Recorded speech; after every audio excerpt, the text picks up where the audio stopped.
The headstone that belonged to the Oleaka Shriners was stolen right off their property in the south end of Lexington, and they spent weeks searching for it and pleading with the person responsible to bring it back. Yeah, we first brought you this story last week. It was Bluegrass Crime Stoppers' Crime of the Week, and as WKYT's Mariah Congito reports, their search is now over.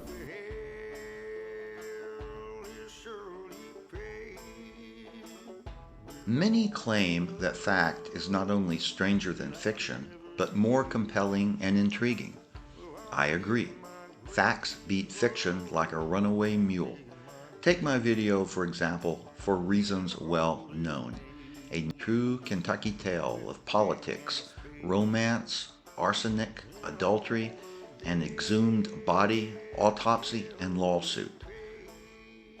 Try rolling those varied genres into fiction.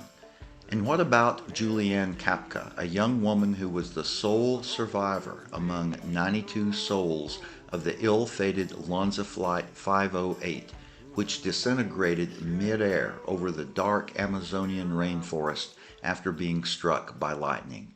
Still strapped to her seat, Julianne fell approximately 10,000 feet, or 3,000 meters, and miraculously survived. She spent 11 days surviving the dense, dangerous jungle before being rescued. Fiction also finds it hard to compete with the pajama-clad famous actor Fatty Arbuckle scandal, blending late-night Hollywood celebrity partying, gin-infused orange blossoms, a ruptured bladder in a jar, bigamy, a murder charge, and enough mystery and intrigue to be pored over by 3 juries, a scandal-mad public, and a century's worth of amateur criminologists.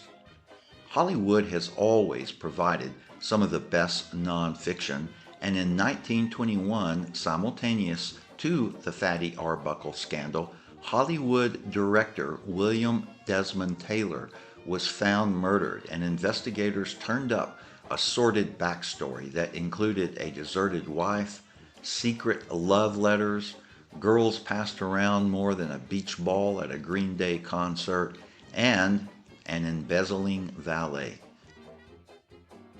Months later, Paramount heartthrob Wallace Reid was admitted to a sanatorium for morphine addiction and died soon afterward. All the pharmaceuticals, salacious relationships, and death confirmed Hollywood's image as a modern Gomorrah. My tale is much tamer, but odd nonetheless.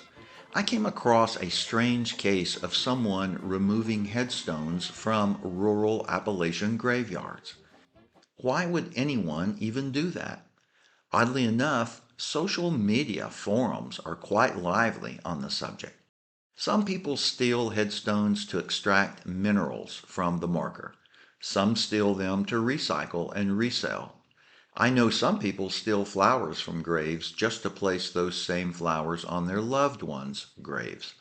But driving through rural Tennessee, I discovered a new reason for removing headstones.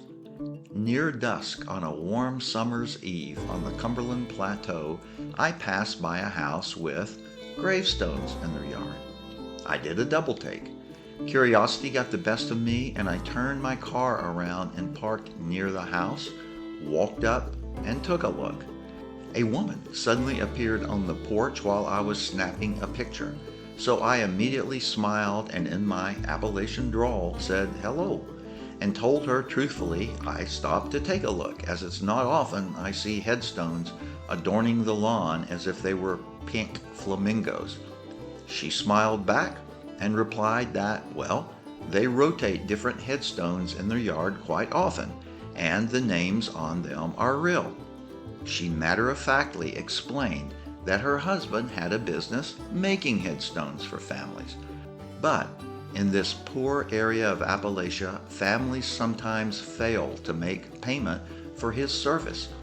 So, after the burial occurs and there is no payment for the headstone, he returns to the cemetery and repossesses the headstone. Well, dying in poverty is sad enough. The family's embarrassment might be worse.